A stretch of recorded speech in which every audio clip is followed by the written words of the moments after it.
الحمد للہ رب العالمین۔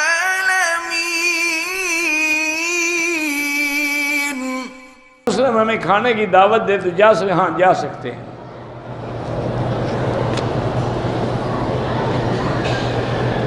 سر اور داڑھی کے بالوں کو کالی مہندی نہ لگائیں، باقی جو مرضی ہے لگائیں۔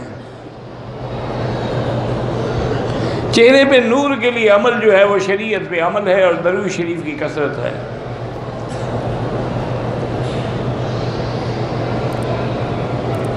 مرد حضرات کو پینٹ شرٹ پہننا جائز ہے، بالکل جائز ہے، کوئی منع نہیں، لیکن بہتر یہ ہوتا ہے کہ وہ ہاف سلیو نہ ہو تاکہ نماز مکروہ ہو جاتی ہے۔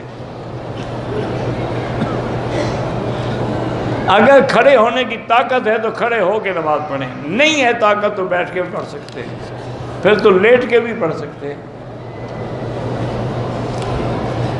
عمرے میں بالوں پر سب سے افضل ہے استرا پھروائے، اگر استرا نہ پھروائے تو اتنا کٹوائے کہ چوتھا حصہ بالوں کا کٹ جائے۔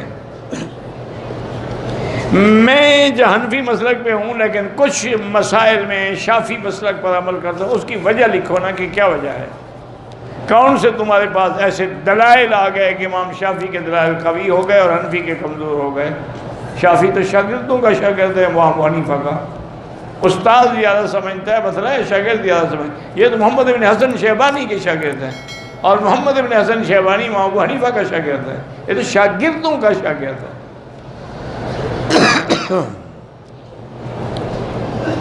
یہاں کچھ لوگ قرآن نیچے رکھ لیتے ہیں، بے ادبی ہے، اللہ ہدایت دیں۔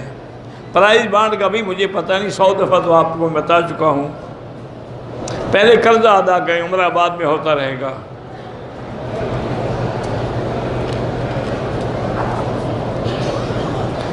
حضرت عثمان نے شیطانوں کو باندھا ہوا ہے، قیامت کے قریب نکل کے لوگوں کو قرآن سے، اچھا شیطان بھی قرآن پڑھے گا؟ یار جھوٹ بولنے کی بھی کوئی حد ہوتی ہے، تم کوئی معلوم ہوتا ہے کوئی نسلی جھوٹے ہو۔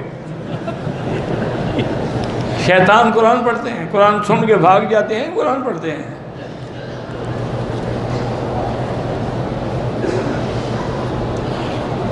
آپ معذور ہیں، بیٹھ کے نماز پڑھتے ہیں، اگر کوئی اور عالم دین نہ ہو تو آپ امام بھی بن سکتے ہیں، جیسے نابینا معذور ہوتا ہے امام بن سکتا ہے۔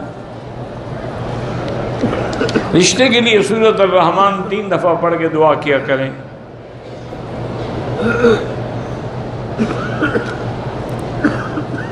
میرے شوہر ملک سے باہر رہتے ہیں، وہ یہاں نہیں رہنا چاہتے، مجھے ضرورت ہے، آپ کہیں کہ ہمیں ساتھ لے جاؤ، بس زیادہ بحث نہ کرو، اس کو کہو یا ہمارے ساتھ رہو یا ہمیں اپنے ساتھ لے جاؤ، دو میں سے ایک تو پھر مانیں گے نا۔